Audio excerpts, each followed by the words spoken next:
வந்தோம்னா அந்த பகுத்தறிவு அது நம்ம சுத்தி இருக்கக்கூடிய சமூகம் சொல்லக்கூடிய செய்திகளாக இருக்கட்டும், டெக்னாலஜி வளர்ந்த பிறகு நமக்கு இன்ஸ்டாகிராம் சோஷியல் மீடியா சொல்லக்கூடிய செய்திகளாக இருக்கட்டும். இன்னைக்கு சாட் ஜிபிடிலையும் நீங்க ஒரு கேள்வி கேட்டீங்கன்னா எல்லா நேரத்திலும் கரெக்டான பதில் வராது, அங்கேயும் தவறான பதில்கள் வருகிறது. அங்க திருப்பி கேள்வி கேட்டீங்கன்னா சாரி எனக்கு தெரியாதுங்க.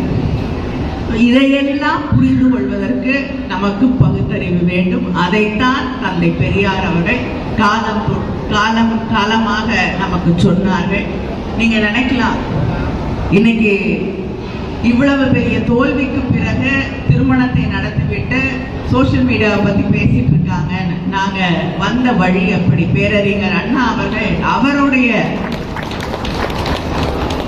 தோல்விக்கு பிறகு எல்லாரும் அவருக்கு ஆறுதல் சொல்ல தேடிக்கொண்டிருந்தார்கள். அவரை காணும். கொஞ்ச நேரம் பொறுத்து வந்தவர் இடம் எங்க உங்களை தேடிட்டு இருந்தோம் அப்படின்னு சொன்னோம்னா, இல்ல தேர்தல் முடிவு வந்தவுடன் பட்டினத்தார் படம் வந்திருக்கிறது பார்க்க போய்விட்டேன் என்றாராம்.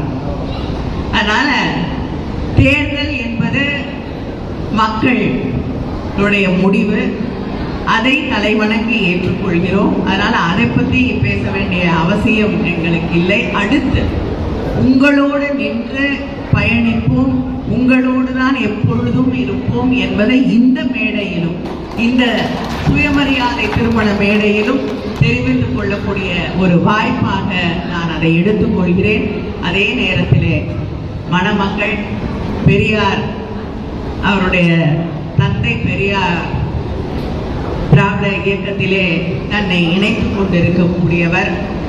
பிள்ளைகளுக்கு நான் அதிகமாக எடுத்து சொல்ல வேண்டிய அவசியம் இல்லை, யாருக்குமே எடுத்து சொல்ல வேண்டிய அவசியம் இல்லை. இன்னைக்கு எல்லா விஷயங்களும் உங்க கைகளிலே இருக்கிறது.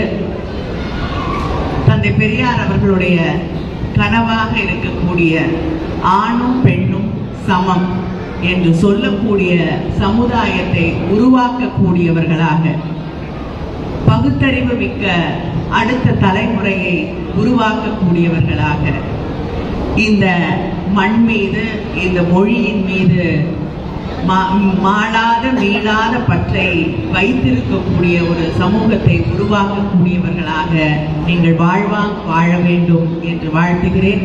நன்றி, வணக்கம்.